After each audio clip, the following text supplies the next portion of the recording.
ランク13に到達した後に知っておきたいこと。ジャスパルと申します。皆さん、イベント眠気パワーはランク13まで行かれましたでしょうか？私は明日到達する予定なので、もう到達したという方もいらっしゃることと思います。このランク13到達後の挙動について知っておかないとちょっと損してしまいかねない要素がありますので、そちらについてお話ししていきます。ということで、この動画にはランク13到達後の重大なネタバレが含まれます。ランク13到達後の重大なネタバレが含まれます。ご視聴にあたり、ご自身でイベントの全てを体験したい場合はこちらで動画を閉じていただけますと幸いです。一応ネタバレの中でも極力ネタバレにならないようにお話しするんですが、どうしてもちょっとイベントについて言わざるを得ない要素がありますので、そちらご了承いただけたらと思います。それではこれ以降がっつりネタバレ区間となります。参ります。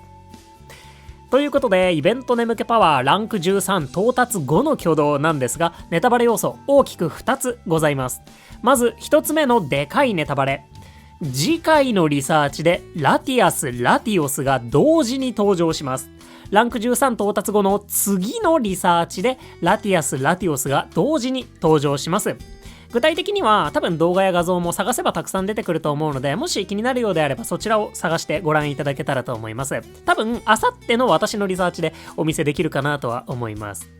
ってことで、昨年のダークライのようにイベントによって確定で出現するということなんですが、残念ながら確定でゲットできるということはないみたいです。あくまで出てきてくれるだけで、ここに注意点がたくさんございます。お香について、羽毛について、色違いについて、こちらお話ししていきます。まずお香について。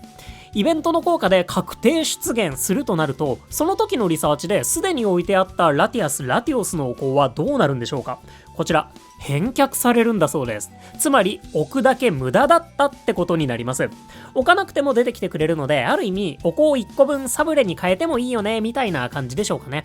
そしてリサーチに際してしっかりとリサーチ報酬ももらうことができます。これ目当てで逆に幸運のお香とか集中のお香を使うというのも悪くないかもしれませんね。まあ今みたいな週の初めであればリサーチ全体を通しての夢のかけらの量ってめちゃくちゃな量にはならないんじゃないかなと思うので、リソースが少ない無課金とかであれば周年イベントだったりホリデーみたいな夢のかけらがもっともらえるタイミングを待つのがいいかと思います。こちらは余裕があればどうぞ。またそれ以外にも仲良しのお香なんかを置くのもいいタイミングになるかなと思います。今日まではニュームーンデーとなっているので、ダークライやミュウも合わせて絶好のタイミングとなりそうです。またその他のポケモンのお香もおそらく置けるものと思います。もしクレセリアのお香とかを置いたら伝説3ショット取れるんでしょうかね。ちょっとこちらね情報がないので返却される可能性もありますので、好奇心旺盛な方はどうぞ。そんな感じで2匹がお香なしで登場してくれて、もともと置いていたラティアスたちのお香は返却されてしまうので、ランク13到達後次のリサーチの前にはしっかりお香のセッティングしてみてください。そして羽毛について、ラティアスたちをリサーチした際、しっかりと羽毛をもらうことができます。お香なしで出てきてくれて羽毛までくれるので非常にありがたいですよね。で、このお香、もちろんというべきか、分割睡眠2回目ではもらうことができないので、ランク13に到達した次のリサーチがその日の1回目の睡眠になるようにした方が羽毛的にはお得ということになります。こちらもご注意ください。そして色違いについて、このイベントでの登場で色違いが出たという報告は残念ながら現在確認できておりません。おそらく色違いが絶対に出ないようになってるんじゃないかと私は予想してるんですけれども、このニュームーンデーのタイミングでも今のところそういった情報は見つけられていません。なのでもし色違いでイベントのラティアス・ラティオス出てきたよっていうのをね見つけたっていう方いたらお教えいただけたらなと思います。そんな感じでランク13到達後の次のリサーチでラティアス・ラティオスが同時に出現しますので、お香や分割のタイミングを調整しておくとなんやかんやお得だねというお話でした。そしてネタバレ2つ目。そういえば絆の力の解放っていつなのっていう話なんですが、こちらそのイベントのリサーチを見た後でラティアスたちの追加効果が解禁されるということになっているみたいです。これについては早めに解禁させた方がお得ですよね。もしランク13到達後に後で報告をために貯めてからやるよりはすぐにやった方がラティアスたちが即座にパワーアップしてくれるようなので、彼らを普段から編成しているようであればなるべく早くイベント進められた方がお得だよという感じになってるみたいです。ってことでイベントの大きめなネタバレ2つ。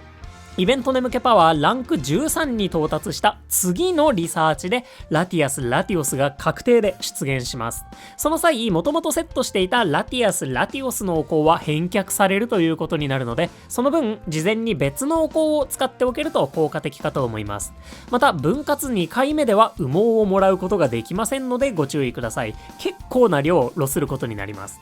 で、おやつタイムには普通に参加してくれるので、ゲットしたい場合はその子たちが大食いであることをお祈りする形になりますね。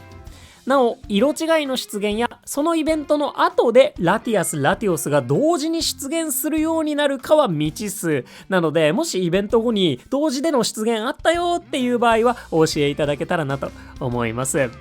そんな感じで、やはりと言うべきか、ポケモンスリープの世界観的に同じ伝説のポケモンが1画面に2匹いるのは NG ということみたいですね。何はともあれ、お香なしで登場してくれているタイミングが用意されておりますし、どんなに初心者であってもイベントランク13へは毎日遊んでいれば到達可能なようなので、毎日のリサーチを楽しみつつ、もし万が一計測失敗してしまった場合でもマニュアル登録はしてイベント眠気パワーは貯めてもらって遊んでいただけたらなと思います。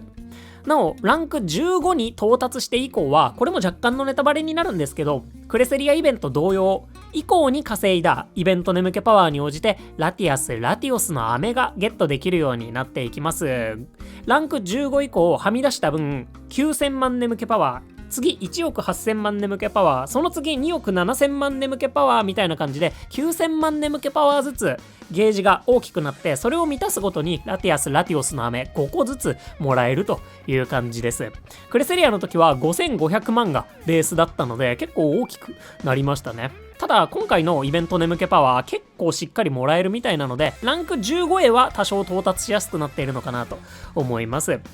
ラティアスもラティオスもレベルが強さに直結するポケモンたちなので、最後の最後までこのイベントを眠気パワー稼いでいきましょう。そんなランク13に到達した後に知っておきたいことでした。イベントの色違いもそうなんですけど、皆さんからの色違いの報告がたくさん来ることを祈っております。増えた羽毛でまだまだイベントを楽しんでいきましょう。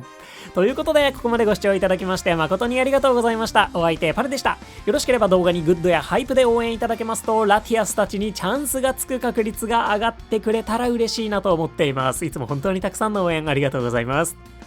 それでは、私の毎日アップしているリサーチの動画では、あさって木曜日に公開されるであろう分が完全なるネタバレリサーチになるかと思いますので、もしポケモンスリープやってないよとか、もう引退しちゃったけどイベント見てみたいなという方はぜひそちらでお会いできたらなと思います。多分探せばもうやってらっしゃる方いると思うんですけどね。そんなわけで本日はニュームーンでラストとなりますので、皆さんに素敵な出会いがあることを願っております。今日も元気にいってらっしゃい。またね、バイバーイ。